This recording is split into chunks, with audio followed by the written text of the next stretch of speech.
আকাশবাণী খবর পড়ছি চঞ্চল ভট্টাচার্য। প্রথমে বিশেষ বিশেষ খবর। বিহার বিধানসভা নির্বাচনে ভোট গণনা সকাল ৮টা থেকে শুরু হবে। এর জন্য সব প্রস্তুতি সম্পূর্ণ। ভারত যক্ষ্মা প্রতিরোধে যে সাফল্য পেয়েছে প্রধানমন্ত্রী তার ভূয়সী প্রশংসা করেছেন। ভারত ও নেপাল কলকাতা ও বিশাখাপত্তনম বন্দর থেকে রেলপথে পণ্য পরিবহনের মানোন্নয়নের সিদ্ধান্ত নিয়েছে। রাষ্ট্রপতি বলেছেন, ভারত ও বতসোয়ানার মধ্যে মৈত্রীর সুদীর্ঘ সম্পর্ক রয়েছে। এর জন্য সে দেশের প্রবাসী ভারতীয়দের ভূমিকার প্রশংসা করেছেন তিনি।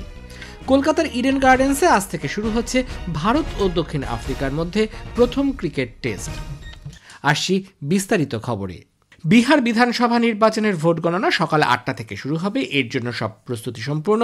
রাজ্যের ৩৮টি জেলার ৪৬টি গণনা কেন্দ্রে এই ভোট গণনা হবে। ২৬১৬ জন প্রার্থীর রাজনৈতিক ভাগ্য বন্দী হয়ে থাকা বৈদ্যুতিন ভোট যন্ত্রগুলিকে ত্রিস্তরীয় কড়া নিরাপত্তায় স্ট্রং রুমে রাখা হয়েছে। বিহারের মুখ্য নির্বাচনী আধিকারিক বিনোদ সিং গুঞ্জিয়াল জানিয়েছেন, ভোট গ্রহণ কেন্দ্রগুলিতে পর্যাপ্ত নিরাপত্তা সুনিশ্চিত করতে কেন্দ্রীয় সশস্ত্র পুলিশ বাহিনী ও রাজ্য পুলিশ মোতায়েন করা হয়েছে। এছাড়াও রয়েছে সিসিটিভির নজরদারি। ভোট গণনা কেন্দ্রগুলিতে পর্যবেক্ষকদেরও মোতায়েন করা হয়েছে। প্রতিটি গণনা কেন্দ্রেই রয়েছে আঁটোসাঁটো নিরাপত্তা ব্যবস্থা।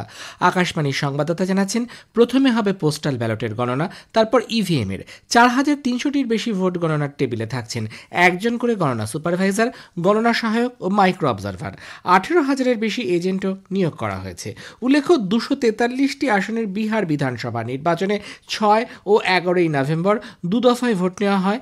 এবার রেকর্ড সংখ্যক ৬৭.১৩% ভোট পড়েছে, ১৯৫১ সালের পর যা সব থেকে বেশি। ভারত যক্ষ্মা প্রতিরোধে লড়াইয়ে যে সাফল্য পেয়েছে প্রধানমন্ত্রী নরেন্দ্র মোদী তার ভূয়সী প্রশংসা করেছেন।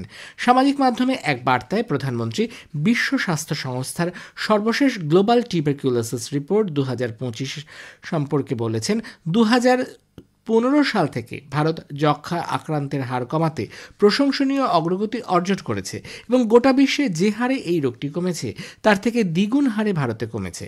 প্রধানমন্ত্রী জানিয়েছেন, একটি সুস্থ ও সক্ষম ভারত নিশ্চিত করতে তিনি প্রতিশ্রুতিবদ্ধ। পশ্চিমবঙ্গ সহ উত্তর পূর্বাঞ্চলের রাজ্যগুলি মাদক পাচার বিরোধী টাস্ক ফোর্সের প্রধানদের প্রথম আঞ্চলিক সম্মেলন শুরু হয়েছে নাগাল্যান্ডের চুমোকদেনিয়ায়।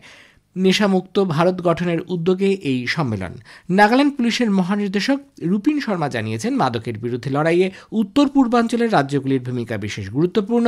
মাদক নিয়ন্ত্রণ ব্যুরোর মহানির্দেশক অনুরাগ গর্গ মনে করেন, কেন্দ্রের সঙ্গে রাজ্যগুলির গোয়েন্দা সংস্থার সমন্বয় শক্তিশালী হলেই মাদক পাচার রোধ সম্ভব হবে।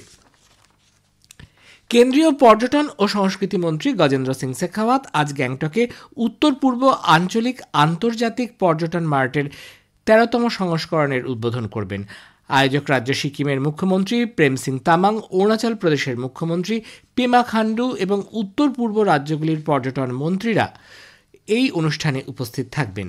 উল্লেখ্য, আন্তর্জাতিক পর্যটন মার্ট পর্যটন মন্ত্রকের একটি বার্ষিক অনুষ্ঠান, যে দেশের এবং বিদেশের নাগরিকদের কাছে উত্তর পূর্বাঞ্চলের পর্যটন সম্ভাবনা প্রদর্শনের জন্য সূচনা করা হয়েছে। নতুন দিল্লির যশোভূমিতে Rotary Tejas wings of change ইভেন্টের আজ উদ্বোধন করবেন উপরাষ্ট্রপতি সিপি রাধাকৃষ্ণন। ১৪০০ রোটারি ক্লাবের সদস্য, ইনফ্লুয়েন্সার এবং অন্যান্য অতিথিরা ৩ দিনের এই অনুষ্ঠানে যোগ দেবেন বলে আশা করা হচ্ছে।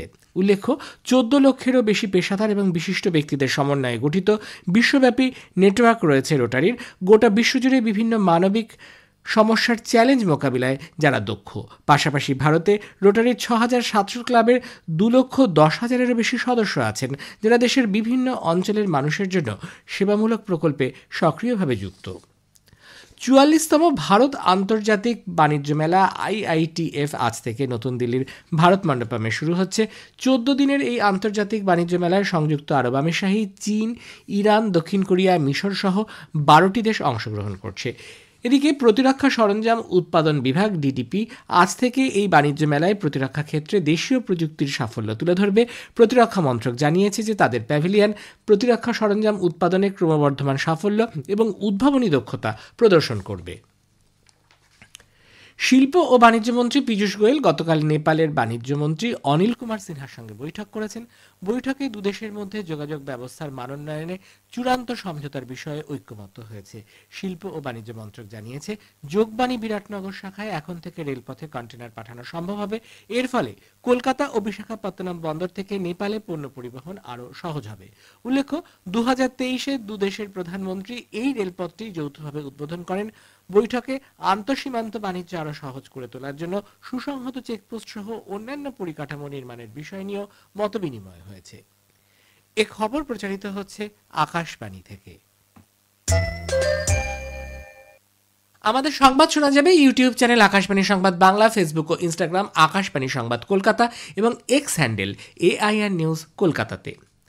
রাষ্ট্রপতি দ্রৌপদী মুর্মু বলেছেন, ভারত ও বতসোয়ানার মধ্যে মৈত্রীর সুদীর্ঘ সম্পর্ক রয়েছে এবং বতসোয়ানার 10,000-এর বেশি ভারতীয় সম্প্রদায় অর্থনৈতিক উন্নয়ন ও কর্মসংস্থানের সুযোগ সৃষ্টির ক্ষেত্রে তাদের উল্লেখযোগ্য অবদান রেখেছেন। তিনি বতসোয়ানায় ভারতীয় সম্প্রদায়ের উদ্দেশ্যে গতকাল ভাষণ দিচ্ছিলেন। সেখানে বসবাসকারী ভারতীয়দের কঠোর পরিশ্রমের জন্যই ভারত আজ সেখানে উল্লেখযোগ্য স্থান করে নিয়েছে এবং গোটা দেশ সে কারণে গর্বিত বলেও রাষ্ট্রপতি মন্তব্য করেছেন। यहाँ लगभग 10,000 भारतीय विभिन्न क्षेत्र जैसे कि शिक्षा, स्वास्थ्य, लेखा, व्यापार और उद्योग में सक्रिय है। आपकी मेहनत, ईमानदारी और समर्थन ने आपको बोत्सवाना समाज में सम्मान और स्नेह दिलाया है। साथ ही अपने स्थानीय रोजगार और कौशल विकास में भी महत्वपूर्ण भूमिका निभाए हैं। বসুধৈব কুটুম্বকম মতাদর্শ অনুসরণ করে বতসোয়ানার বসবাসকারী ভারতীয়রা যেভাবে সমাজে সেবা ক্ষেত্রে গুরুত্বপূর্ণ অবদান রেখেছেন তা উল্লেখযোগ্য বলে রাষ্ট্রপতি মন্তব্য করেছেন। 2047 সালের মধ্যে বিকশিত ভারতের লক্ষ্যমাত্রা অর্জনে নতুন দিল্লি সংকল্পবদ্ধ বলেও তিনি দৃঢ় প্রত্যয় ব্যক্ত করেন। এর আগে রাষ্ট্রপতির উপস্থিতিতে প্রজেক্ট চিতার অধীনে বতসোয়ানা গতকাল 8টি চিতা ভারতের হাতে হস্তান্তর করে। মার্কিন যুক্তরাষ্ট্রে নিযুক্ত ফিলিপিন্সের রাষ্ট্রদূত হোসে ম্যানুয়েল দেল গ্যালাগো রোমালদেজ ভারত ও ফিলিপিন্সের মধ্যে শক্তিশালী অংশীদারিত্বের প্রশংসা করেছেন। তিনি নতুন দিল্লিকে ম্যানিলার গুরুত্বপূর্ণ প্রতিরক্ষা ক্ষেত্রের অংশীদার বলে অভিহিত করেছেন। ভারতের ব্রাহ্মোস ক্ষেপণাস্ত্র বিক্রির মধ্য দিয়ে এই সম্পর্ক আরও শক্তিশালী হয়েছে। ফিলিপিন্স সম্প্রতি 37,50,00,000 মার্কিন ডলার ব্যয় করে ভারত থেকে এই ক্ষেপণাস্ত্রগুলি কেনার কথা জানিয়েছে। এর ফলে দক্ষিণ চীন সাগরে তাদের নজরদারি বাড়বে। ভারত ও ফিলিপিন্স ভারত প্রশান্ত মহাসাগরীয় অঞ্চলে একটি মুক্ত ও নিয়মভিত্তিক অবাধ বাণিজ্য চুক্তির বিষয়ে সহমত পোষণ করে। প্রতিরক্ষা মন্ত্রক T-90 ট্যাঙ্কের আক্রমণ ক্ষমতা বাড়াতে ইনভার অ্যান্টি ট্যাঙ্ক ক্ষেপণাস্ত্র ক্রয়ের জন্য ভারত ডায়নামিক্স লিমিটেডের সঙ্গে 2,095 কোটি টাকার বেশি মূল্যের চুক্তি স্বাক্ষর করেছে।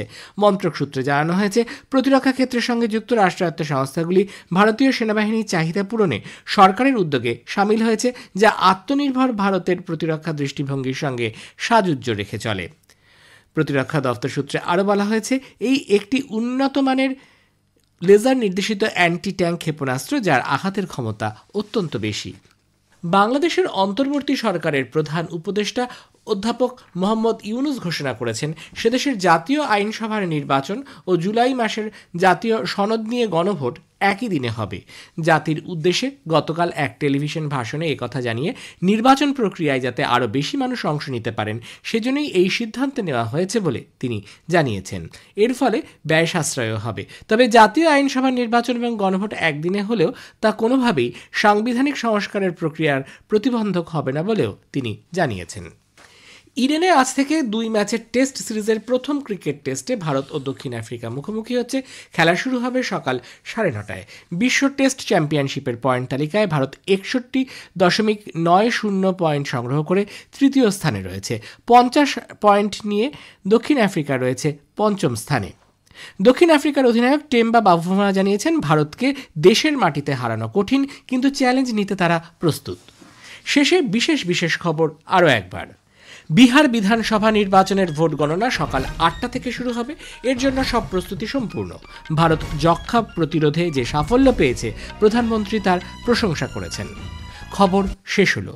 এরপর শুনবেন স্থানীয় সংবাদ।